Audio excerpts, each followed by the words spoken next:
Hey, what's going on YouTube? Today's topic is a very great question. Should military members buy a house? Yes or no? I will begin by saying that buying a house is a great option. It's a good investment. However, when you are active duty, one of the things that I want you to consider is that you'll be at a base for 3, 4 years or more if you're lucky. So what's going to happen to that house when you leave? Are you going to sell? Are you going to rent? Is that going to be difficult or not?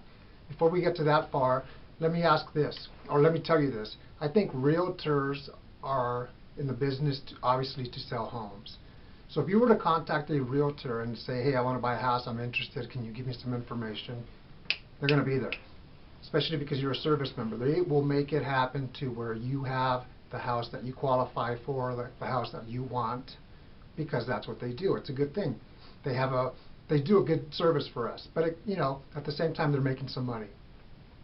The big picture is this: when you buy a house, you are committing to either a 15 or most likely a 30-year mortgage, and that's something that I want you to remember. That's a big commitment, because if you will be at a base for 3 to 4 years or 5 years, going back to that question which I asked earlier, is what are you going to do with the house once you leave?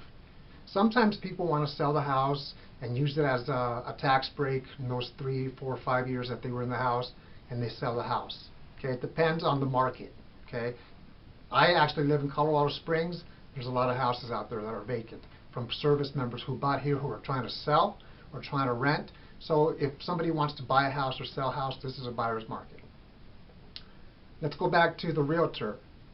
You most likely will not have to come out of pocket if you use your VA home loan certificate, and you can request that the seller pay your closing fees. That's great. That's how easy it is to buy a house. But think about selling a house.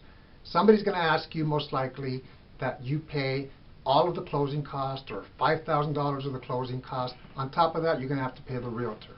So that is something that I want you to think about. It's very easy to buy a house, and you can sell a house as well. Or are you going to rent that property? So let's say you are here and you move on to your next base, whether it's stateside or overseas. You still have a tie to your previous base if you still have that house there. Are you going to rent it out yourself, or are you going to use a property manager? Property managers are something that I've used in the past. Great service, but it comes with the price as well. So I want you to think of that. Big picture, okay? Anytime you want to buy a house, I want you to ask yourself, am I financially fit for this big commitment? Okay, because if you do PCS and you can't sell that property, will you be able to support 2 households wherever you move on and the previous one if that house is vacant? Or are you going to have to come out of pocket because the renter pays X number of dollars, but you still have to pay the property manager or come up with the difference? So can you actually support 2 households should you need to, even if it's on a temporary basis? Buying a house does give you a tax break, and that's good. But I also want you to remember that you're paying a lot of interest. And when you buy a house, whether it's 15 years or 30, at the beginning, you are not paying a lot of money towards that principal. A lot of it is going towards the interest. So you're going to see that number drop very, very slowly, especially at the beginning.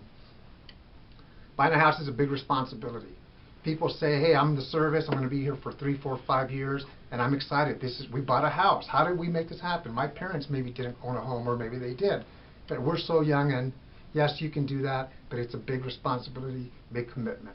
Now let me ask you this. Maybe you want to put this on pause, but one of the things that you can do, especially even if you use your VA home loan certificate, is have a house fund where you put X number of dollars every month into this house fund. Over time, it's going to increase. Maybe you can get $10,000, $20,000, $40,000 money set aside. So eventually, when you buy a house, you don't finance 100%. Okay, and that's going to save you because you have some money to put down. Okay, at the same time, you can use some of that money should something happen with that property, where you can replace the hot water heater or whatever goes out. So, what do I think? Should military members buy a house? Yes or no? I will answer that question. I think buying a house is a great thing. But if you're going to be in an area for just 2, 3 years, and you don't want to stay in that area, look at the big picture. Are you committed? Are you financially fit? Are you going to be responsible so it doesn't backfire for you? Also, ask if you ask a realtor, they're going to say buying a house is a great thing, it's a great investment, and so forth. Yes, you're talking to someone that sells homes. Talk to people that have bought a house before, especially service members. Sometimes you'll hear of individuals who say, I have a house here, there, and I'm managing everything, and somebody's paying my mortgage. I've heard that too, and that's a good thing. But can you do that? Are you financially responsible to have that responsibility? Do you want that responsibility? Okay, it's just some questions to think about. I hope this helped you. If you contact Military OneSource and say, hey, I want to talk to a financial counselor as well, or your military installation, get some feedback first, and then do what's best for you and your family. I hope this was helpful, and have a great day.